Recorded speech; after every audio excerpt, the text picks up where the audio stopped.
दोस्तों, अमिताभ बच्चन का राजनीति में आना बहुत ही विरोधाभासी रहा, क्योंकि एक तरफ फिल्मी कैरियर और उसकी चकाचौंध दुनिया, तो दूसरी तरफ राजनीति। दोस्तों, फिल्म और राजनीति एक नदी के दो किनारों की तरह हैं। दोनों की आपस में कोई तुलना नहीं की जा सकती। जहां फिल्मों में समाज और जिंदगी का चित्रण होता है, तो वही राजनीति में उसी समाज और जिंदगी के असली वास्तविकता का मूल्यांकन होता है। दोस्तों, अमिताभ बच्चन ने फिल्मी पर्दे पर बेशक हर भूमिका निभाई हो, लेकिन जब उन्होंने पहली बार राजनीति की बिसात पर पहला कदम रखा, तो चमेली रियलिटी ने चौंका के रख दिया। यह सब 1980 के दशक की शुरुआत में हुआ, जब बच्चन कुली के सेट पर एक जानलेवा दुर्घटना का शिकार हुए और बुरी तरह घायल हो गए और अस्पताल में अपनी जान की लड़ाई लड़ रहे थे। तब पूरा देश उनके प्रार्थना में एकजुट हो गया। दोस्तों, इससे पता चलता है कि बच्चन में वह शक्ति थी जो किसी भी फिल्म स्टार के पास नहीं थी। 1983 में यह फिल्म कुली प्रशंसकों ने सुपरहिट करा दी और इस घटना के 2 साल बाद ही बच्चन राजनीति में कदम रखते हैं। फिर आया साल 1984, 31 अक्टूबर। दोस्तों, इंदिरा गांधी की हत्या और उसके तुरंत बाद हुए सिख विरोधी दंगों के बाद देश में बवाल मचा हुआ था। जब राजीव गांधी देश के प्रधानमंत्री पद के लिए तैयार हुए, तो उन्होंने अपने करीबी दोस्त अमिताभ बच्चन से संपर्क किया। दोस्तों, यहाँ आपको बता दें कि गांधी और नेहरू बच्चन परिवार की दोस्ती इलाहाबाद के आनंद भवन से शुरू होती है। अमिताभ की मां तेजी बच्चन और इंदिरा गांधी बहुत ही गहरी दोस्त थीं। यहाँ तक कि जब जवाहरलाल नेहरू अंतिम सांस ले रहे थे, उस वक्त भी तेजी बच्चन वहाँ मौजूद थी।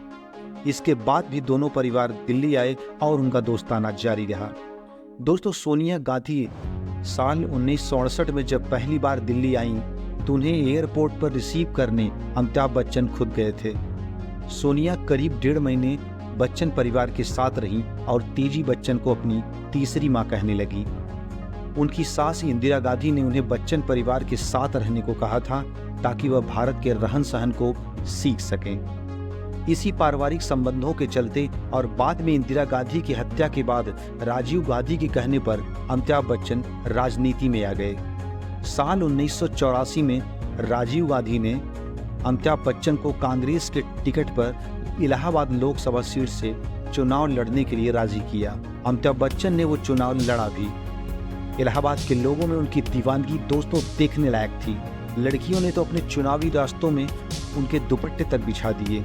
उनके चुनाव प्रचार में जया बच्चन भी शामिल हुई और उन्होंने खुद को देवर भाभी के रिश्ते से जोड़ते हुए लोगों से मुंह दिखाई के रूप में वोट मांगा। इस चुनाव में अमिताभ बच्चन ने इलाहाबाद लोकसभा सीट से कद्दावर नेता और यूपी के पूर्व मुख्यमंत्री हेमवती नंदन बहुगुणा को 68% मार्जिन से हरा दिया। हेमवती नंदन बहुगुणा पहले कांग्रेस पार्टी में ही थे, लेकिन बाद में किसी वजह से उन्होंने पार्टी छोड़कर दूसरी पार्टी ज्वाइन कर ली और यहीं से अमिताभ बच्चन का यह राजनीतिक सफर शुरू होता है। साल 1985 में दिल्ली में इंदिरा गांधी की उनकी सिख अंगरक्षकों द्वारा हत्या कर दी गई, तो उसके बाद की स्थिति बहुत खराब हो गई। देश के विभिन्न हिस्सों में सिख विरोधी दंगे हुए। उस समय के कई राजनेताओं से बाद में उन दंगों को भड़काने के लिए पूछताछ की गई। इसमें अमिताभ बच्चन को भी पूछताछ के लिए बुलाया गया, जो अपने बचपन के दोस्त राजीव गांधी को अपना समर्थन दे रहे थे। 2015 में सीबीआई ने दंगों के आयोजन में जगदीश टाइटलर की भूमिका के बारे में पूछताछ की, लेकिन बच्चन सर ने सभी आरोपों को बेबुनियाद बताया और बरी हुए। जब बच्चन पहली बार संसद में दाखिल हुए, तो ऐसा लगा कि यह किसी फिल्म स्टार के जीवन का एक नया अध्याय शुरू होता है, लेकिन यहाँ पे वे जैसे कि तय नहीं कर पा रहे थे कि उन्हें फिल्म स्टार की भूमिका निभानी है या फिर किसी जनसेवक की। वैसे तो कई फिल्मी सितारों ने चुनाव लड़ा और जीता है, लेकिन श्री बच्चन ने अपने चुनाव क्षेत्र में सक्रिय रूप से शामिल होने का अपना मिशन बना लिया। दोस्तों, अमिताभ बच्चन ने अपने क्षेत्र इलाहाबाद में कई योजनाएं शुरू की, लोगों को मुफ्त मेडिकल सुविधा भी उपलब्ध कराई, लेकिन ये बात उनके विरोधियों को पसंद नहीं आई और उन्हें तरह तरह से परेशान किया जाने लगा और उन पर जांच बैठाई गई। बाद में उन्होंने ये सारी योजनाएं बंद कर दी, लेकिन पार्टी के वरिष्ठ सदस्यों ने उनके साथ नौसिखिए जैसा व्यवहार किया। कहा जाता है कि तत्कालीन वित्त मंत्री वीपी सिंह, जो बाद में देश के प्रधानमंत्री भी बने, इलाहाबाद के प्रति बच्चन के जुनून से परेशान थे, जिसे अपनी राह का रोड़ा मानते थे। इलाहाबाद में उन्होंने उनकी पकड़ को कमजोर करने के कई प्रयास किए। फिर भी सदी के इस महानायक ने एक राजनेता के रूप में अपने जीवन को अपना लिया था और वे इसे आधिकारिक बनाने के लिए वह नई दिल्ली भी चले गए। लगभग उसी समय इंडिया टुडे के साथ एक साक्षात्कार में अमिताभ बच्चन ने बताया कि वह अपने दो क्षेत्रों इलाहाबाद और फिल्म उद्योग को कैसे संभाल रहे थे। चूँकि यह उनके लिए एक नई दुनिया थी, इसलिए बच्चन को एहसास होने लगा कि उन्होंने अपनी क्षमता से ज़्यादा वोट 1985 में दिए गए अमित जी के बयान से उस समय बहुत चर्चा हुई। उन्होंने कहा था कि संसद का गुंबद उतना ही विस्मयकारी है जितना कि एक कैमरे का लेंस होता है। संसद सिर्फ थोड़ी सी ज़्यादा सख्त है, क्योंकि अगर आपने कोई गलत कदम उठाया तो यहाँ पर आपको कोई भी कट नहीं बोलेगा। कांग्रेस पार्टी के भीतर चर्चा बच्चन के पक्ष में नहीं थी। पार्टी के सदस्य उनसे नाराज होने लगे थे, जो अभी अभी राजनीति में आए थे और प्रधानमंत्री के करीबी थे, लेकिन जनता का समर्थन उनके साथ था। इसलिए कांग्रेस पार्टी के कुछ लोग उनसे जलन रखते थे और फिर एक के बाद एक आरोपों का दौर शुरू हो गया। 1987 तक चीजें बहुत बिखरने लगी दोस्तों। साथ ही गांधी परिवार से उनके रिश्ते भी धीरे धीरे तल्ख होने लगे। इंदिरा गांधी की लगाई इमरजेंसी के बाद देश में एक अलग माहौल था। अमिताभ बच्चन को गांधी फैमिली की तरफ से इंदिरा जी के पक्ष में माहौल बनाने के लिए एक सभा को संबोधित करना था, लेकिन इसमें अमिताभ बच्चन जी नहीं आए क्योंकि उनकी मां तेजी बच्चन ने ऐसा करने से मना किया था। उनका कहना था कि इससे अमिताभ बच्चन का फिल्मी कैरियर प्रभावित हो सकता था। यहीं से गांधी परिवार से अमिताभ बच्चन के रिश्ते खराब होने लगे। रिश्तों की खराब होने की दूसरी वजह बनी अमिताभ बच्चन की लड़की श्वेता बच्चन की शादी। दोस्तों, जिस समय अमिताभ बच्चन अपनी लड़की की शादी कर रहे थे, उसी समय यानी प्रियंका गांधी की शादी भी मशहूर कारोबारी रॉबर्ट वाड्रा के साथ तय हो गई। अमित जी की फैमिली इस शादी में नहीं पहुंच पाई और न ही गांधी उनकी इस शादी में पहुंच पाया। दोनों के परिवारों के रिश्ते खराब होने की यह दूसरी वजह बनी। जिस समय संजय गांधी की प्लेन एक्सीडेंट में मौत हुई, उसके बाद राजीव गांधी प्रधानमंत्री बनते हैं। ठीक उसी समय अमिताभ बच्चन भी काफी मुश्किलों भरे दौर से गुजर रहे थे। उनकी कंपनी एबी कार्प घाटे में चल रही थी, उन पर काफी कर्ज हो गया था।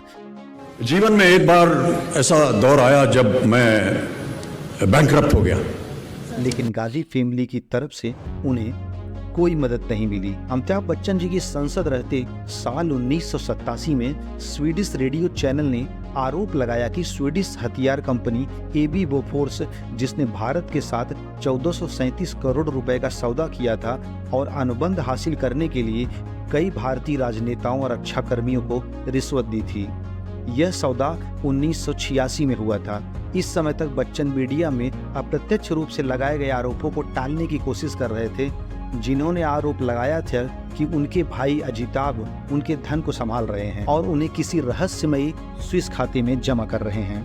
जब बोफोर्स घोटाला सामने आया तो बच्चन पर रिश्वत लेने का आरोप लगाया गया। एक स्वीडिश समाचार पत्र ने बताया कि अजिताभ का स्विट्जरलैंड के बैंकों में अकाउंट है। उसी समय अजिताभ लंदन चले गए, इसलिए बच्चन जी ने लंदन में तमाम समाचार पत्रों पर मुकदमा दायर कर दिया। बच्चन जी ब्रिटेन में ये केस जीत जाते हैं और उन अखबार के वकीलों ने स्वीकार किया ये आरोप बेबुनियाद और झूठे। इस मामले ने भारत में भी इतना तूल पकड़ा कि 1989 में राजीव गांधी की कांग्रेस पार्टी लोकसभा का चुनाव हार जाती है। इस सिलसिले में भारत में सीबीआई ने 2004 में राजीव गांधी को क्लीन चिट दे दी थी, लेकिन बच्चन जी को 2012 में सभी आरोपों से मुक्त किया गया। दोस्तों, बोफोर्स घोटाले में नाम आना अमिताभ बच्चन के जीवन का वो दाग है जो शायद ही कभी धुल पाए, लेकिन इस घटना के बाद अमिताभ बच्चन का राजनीति से मोह भंग हो गया और इस साल 1987 में अमिताभ बच्चन ने 2 साल में ही सांसद पद से इस्तीफा दे दिया